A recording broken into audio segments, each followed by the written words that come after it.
అంతా బాగానే ఉందిగా. పైగా స్టార్ హీరోలు కూడా బాగానే వస్తున్నారు. మరి ఇందాకేదో మతలబన్నారు, ఎక్కడుందది అనుకుంటున్నారా? అక్కడికే వస్తున్నాం. నెక్స్ట్ సమ్మర్ను మన హీరోలు ఎంత గట్టిగా వాడాలని ఫిక్స్ అయ్యారో తమిళ హీరోలు అంతే ఫిక్స్ అయ్యారు. మనోళ్లకు పోటీగా తమిళ్ నుండి భారీ సినిమాలు క్యూ కడుతున్నాయి సమ్మర్లో. మరి అవేంటి? సమ్మర్ను మీరే కాదు మేం కూడా క్యాష్ చేసుకుంటామంటూ వచ్చేస్తున్నారు తమిళ హీరోలు. ధనుష్ హీరోగా నటిస్తూ తెరకెక్కిస్తున్న ఇడ్లీ కడాయి సినిమా ఏప్రిల్ 10న రాబోతోంది. ప్రభాస్, సిద్ధు జొన్నలగడ్డతో పోటీలో ఉన్న సై అంటున్నారు ఈ హీరో. మరోవైపు రజనీ కూలీ సినిమా సైతం సమ్మర్లోనే విడుదల కానుంది. రజనీకాంత్, ధనుష్ మాత్రమే కాదు అజిత్ చూపులు కూడా సమ్మర్ సీజన్ పైనే ఉన్నాయి. ఈయన నటిస్తున్న good bad ugly pongal release కోసం ప్లాన్ చేసిన సమ్మర్కే రానుంది. పండక్కి విడాము యాత్రితో రానున్నారు అజిత్.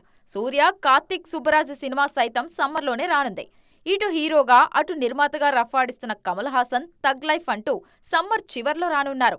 మణిరత్నం తెరకెక్కిస్తున్న ఈ సినిమా జూన్ 5న విడుదల కానుంది. విక్రమ్, అమరంతో నిర్మాతగా బ్లాక్ బస్టర్స్ కొట్టిన కమల్ ఇండియన్ 2తో నటుడిగా రేసులో కాస్త వెనకపడ్డారు. ఈ బాకీ తగ్ లైఫ్తో తీర్చేయాలని చూస్తున్నారు. మొత్తానికి 2025 సమ్మర్ టాలీవుడ్ వర్సెస్ కాలీవుడ్గా మారిపోనుంది.